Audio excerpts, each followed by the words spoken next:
Hey everyone, my name is Jose, and today we're going to go over how to create the best prompts to create SEO content. Give you some background about myself. I have been in SEO for over 12 years. I have worked on primarily a lot of different types of industries like B2B SaaS, tech, but also small businesses, junk removal companies, plumbing, even with reverends. So I've kind of seen it all. And now that AI is in the mix, a lot of people are using AI to create content instead of having writers, um, which has saved a lot of time. And especially with Claude, it has gotten really good at writing content. But there are still a lot of people who are just, I mean, not a lot of people, majority of people are just copy and pasting. And what I'm going to show you in this live stream is how you can create something that is going to not only rank on SEO, but actually convert something. Because the truth is that everyone can create AI content. And because of that, that means everyone is going to create similar content. And when you create similar content, that's not going to make you stand out in that competition, especially if you're trying to rank on the first page. So that's where we're going to go today. We're going to start with creating a blog checklist or a content checklist. And essentially, this is really helpful because this is essentially going to be your prompt, what you're going to give to Claude when you create your blog posts. Before AI was in the mix, I had sort of a checklist that I would give off to writers. And the checklist included like how to write engaging content, like having a strong hook, making sure you're answering the questions related to the topic, that you're including videos, that you make the writing punchy, straight to the point, no fluff, be specific, have a call to action, and then also SEO strategies as far as making sure that you are adding headings, that you're adding the focus keyword in the first 100 words in the meta description and so on. And what we're going to do in this video, we're going to essentially update this prompt, this checklist. And I'm going to show you the one that I've made before, and we're going to update it. And you're going to see a huge difference in your content. So let me share my screen. And if you have any questions, you can drop your notes. So I am going to share screen. And I'm going to show you the one that I have now. Checklist. Content. Blog checklist. All right, here we go. All right, so this is, give me a second here. So here is the blog writing guidelines, which I have had for a while. So you have the sections in, you have different sections here. You have writing, which include having, with the opening paragraph to have opening line, I would say, to begin with a strong hook, whether it's a statistic, a metaphor, a story, a statistic, a strong opinion, or quotes. Also, in your blog writing guidelines, you want to make sure you're using credible sources. One thing that, and this is like how you, this is probably like the best tip that I can give as far as AI content when you're creating content with AI. Most of the time, Claude and ChatGPT, they're not including links in their post. So you want to make sure that you are linking to other credible sources. And credible sources, it's almost like if going back to college where your professor would say, you know, make sure you're using like good a good source that is at least well known. Of course, we all have biases, but like maybe something like New York Times or NPR or Washington Post or any education publication like Harvard, so that it has more weight versus just some random blog post from a random websites. So the same is applied here, and I'll show you some examples of credible sources. Another thing that we have here is example of how you can do it. So what drives me crazy is like you'll read a blog post and it's just like, let's say, best marketing tips. And first one, and like the first tip would be like, do paid ads. And it's like, tell an interesting story, be engaging, be authentic. What the hell do these things mean? Because it's just so fluff and it's not specific. And a better example of a tip that you can include in a post is like, launch Reddit ads with a $10 daily budget with videos. Like, that is way more specific. So people appreciate that. Google appreciates that. So be very specific. And then writing, my style is like punchy, straight to the point. Like, I don't want to hear the run around. Just like, we're all busy. We all have things to do. So just go straight to the point. And also, it's also like an opportunity to have your writing style. For me, it's very bold, maybe a little snarky sometimes, but that's usually what I like to do. Length, I usually go for long form content, so 2,500 to 3,000 words, and then based around the focus keyword. Make sure that you have proper formatted subheadings, so H2, H3, H4, H5. And then I'll add another one here. Oh yeah, we have some guidelines as far as the target keyword below, but we'll keep going. I also mentioned use bullet points occasionally for easier reading, using bold and italicized words to communicate important points. Paragraphs shouldn't be longer than 4 sentences, so we don't want like very, very long blocks of text. People are lazy; they don't like to read. So the more that you can break up the text is better, which leads into the next tip, which is the bucket brigade technique. The bucket brigade technique. Oh no, it's broken. This is why it's good to.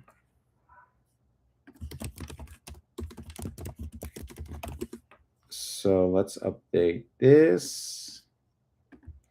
So the bucket brigade technique, and you've seen this in articles, and this is basically the example here. It's where you like have your copy set up in a way where it's more conversational. So like in this example, let me paint you a picture. Imagine a village. In the center of the village, and it is a pond. At the far end of the village, a house is on fire. How do villagers get the water from the pond to the fire? So you see it breaks up the text into like something interesting and or a question, and adding quotes, adding bold. So we've all seen this, and this is so much more to follow, especially for me. I'm very much a visual learner, but I definitely can read, but this makes it so much easier and so much more engaging. So definitely a good technique there. So did I update this? Let me remove this. And then, cool. And I think I have it here as well. Nope, this one's broken. And this is like probably like a really, really good tip as well, because that's also gonna, this is also gonna help you create better content that has low AI detection, because naturally AI generators don't write copy like this.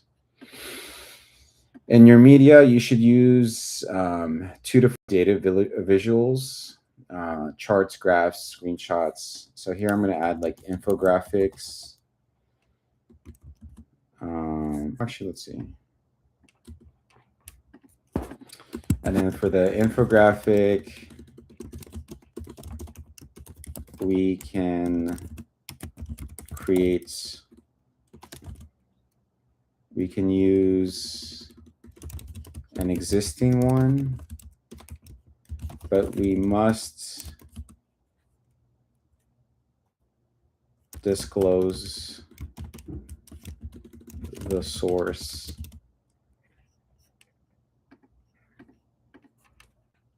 when we feature any image to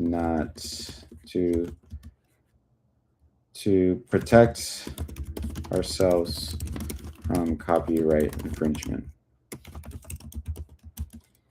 So when you're writing, when you're creating content, you're able to use other people's content, but in a way when you're like referencing it. So we see this all the time in media, like they'll be talking about something and they'll be using like a source, and sometimes they'll have like the source and like the text in the bottom. It's the same aspect here. We can't create, videos and infographics all the time. Although AI is helping with that, but there's a lot of better infographics that just AI can't do it yet. And with this, you're able to just link to really good visual standpoint. So think of it like your PowerPoint. Now, you can get in trouble if, like, let's say you're using like Getty image. I've had a client that recently got flagged for copyright infringement for that. So you have to be very careful about the images that you use, but that's why as long as you disclose it, you're certainly fine. And same with infographics. And if you're just like really paranoid, I would recommend just reaching out to the company. And sometimes you can build a relationship that way. You can mention to a company like, hey, or the person like, hey, I love this article or I love this visual that you created, this infographic. Could I feature it on our posts? It'd be great. And I'm happy to link back. And that could be an opportunity to build a relationship. And you can be like, oh, the other person could be like, hey, thank you. Yes, sure. Looking forward to reading the post. And then you can share the post after it's done. And then maybe they'll share it with their audience. Or there's an opportunity for you to write on their blog or for them. So there's something there that could be helpful. In my case, I write a lot about marketing and SEO. So I love to include comics. And these comics are specific to marketing. And these are great. Let's go through some of these. So it says, let's transform our business using the generative AI I just used to write a poem about my dog. Let me close the window because that's dog barking outside. Here's another one. Navigating the AI hype. How did you get budget approval for all of this? I just told them the name of the project, AI. So a lot of these are pretty interesting. So I like to include those in the post. And then in this case, it's important to also include your own media, your own case studies. So in our case, we like to feature case studies from the clients that we've worked on, of how we've helped them with their SEO issues. So that way we're also interlinking our own articles. And then also it's a good opportunity for potential clients to learn about our services. So you could do the same for your business, where you can link your own case studies or any customer stories that you have. That could be helpful. Then we have sources. And then for me, I shortlisted like the sources that I want the articles. Think with Google, Neil Patel, Backlinko, like these are the ones that I've trust and read myself. So I've gotten like really good as far as knowing which ones we want to include in here. And then as SEO, having the target keyword, using that in the headline, in the first 100 words, in making sure that we include it in the H2 headings, H3 headings, having meta descriptions, and 2 meta descriptions. We don't need to write 2. We just need to write 1. 150 characters or less, include supporting keywords in this keywords. Yep. And then alt text for the images as well. There's probably other things that we should add here for SEO, but all these other points kind of touch on that, so this is good. Then interlinks, I mentioned to interlink at least 3 blog articles from our post, and then use CTAs related to the service. So yeah, and then here's my recommended sources, which I have here. So this is the one that I've been using for a long time. And then I have these like AI detection guidelines, but this is all new, but this is way too long. So I don't even know if I'm going to use this, but something that I am going to use is I essentially created a new, I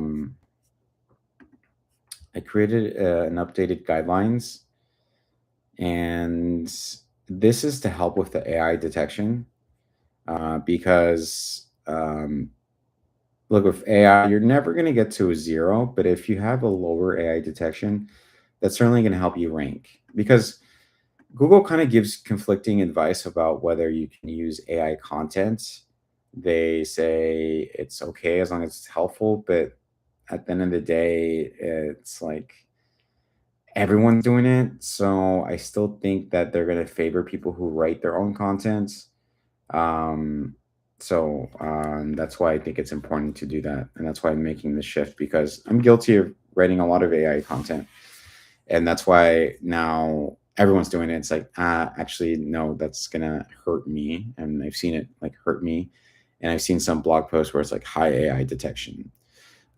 So I'm also not just depending on AI to write everything. I also take some time to write my own words, to talk about my own things. So I wouldn't say it's fully AI. It also has my opinion, my voice, my style, my thoughts, and that's going to be a lot helpful. So and that's going to be your best way to get through that. All right, so I now want to go over the AI detection guidelines. So let me pull up something here. So I'm using Codex to help with the AI detection. So I'm going to pull this up. And I think I have it here. Yep. And I actually have it in a Google Doc. So bear with me. I have so many articles here. All right, so I think it's, yes, here it is. So we're gonna export to Google Doc, and then we're gonna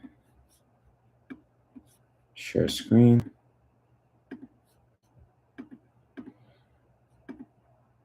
Let's see, where is it?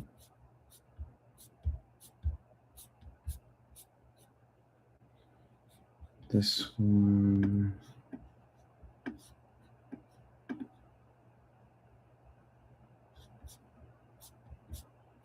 Actually, I think it's this one.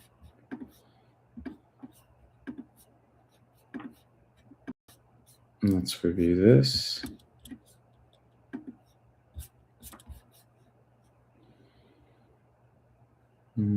So this is the one that we had before. So I'm just going to pay attention to make sure it matches the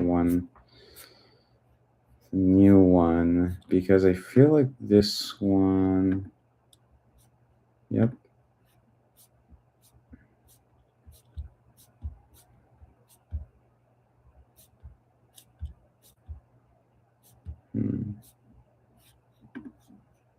Let me check Codex again, because I think it referenced the wrong one.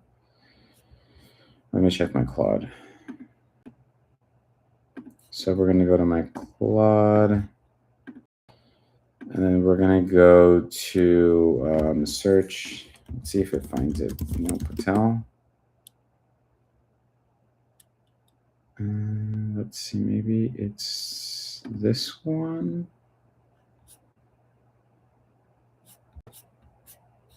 Nope. Low AI detection.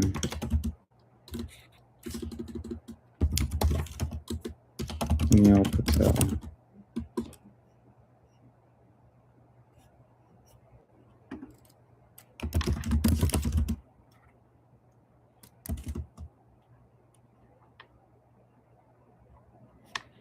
All right, can't find it. So what I'll do is this. I'm gonna have Codex do it for me. I'm gonna just share my screen for Codex.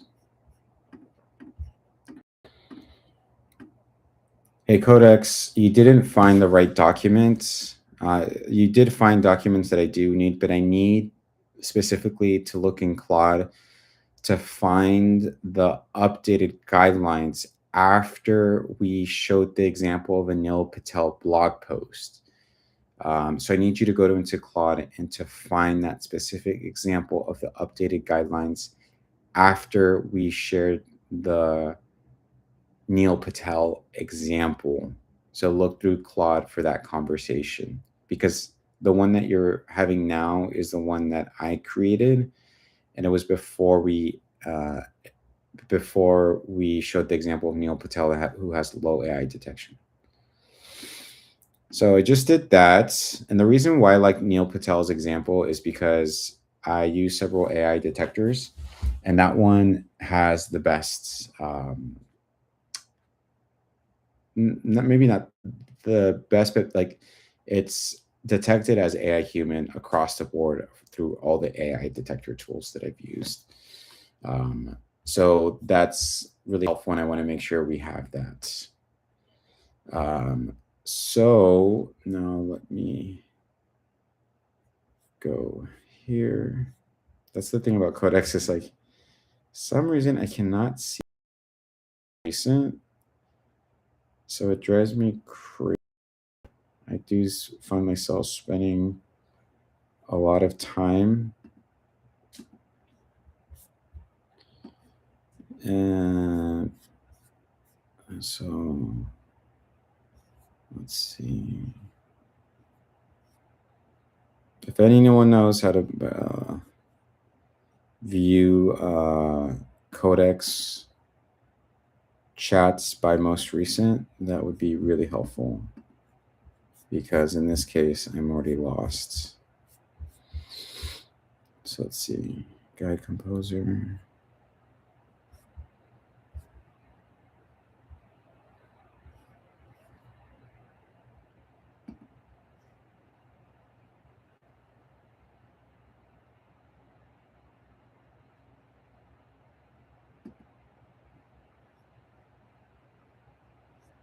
Let's see if I can just search for it.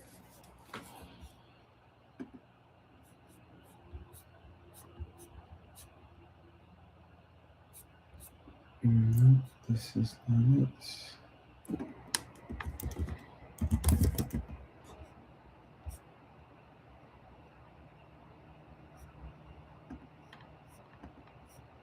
Well, I will need to reference back to this. Give me 1 minute to see if I can find it.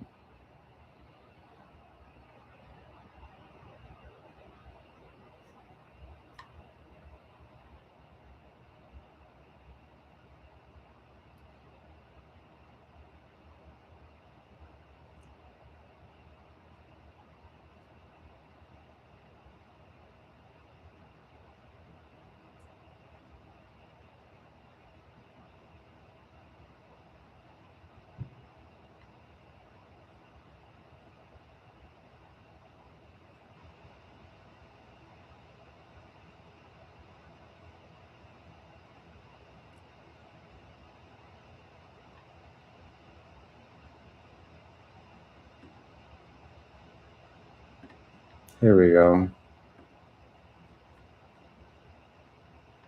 Okay. So here by project, I can also do it by last updated.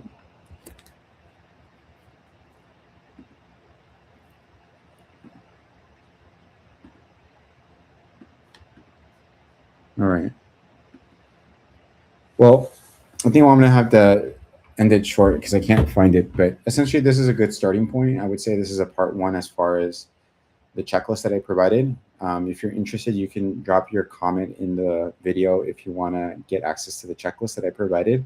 And I also provide free SEO consultations if you want to If you have a business and you want to grow your search, get more customers with SEO, let me know. Thank you, and I'll see you in the next live stream.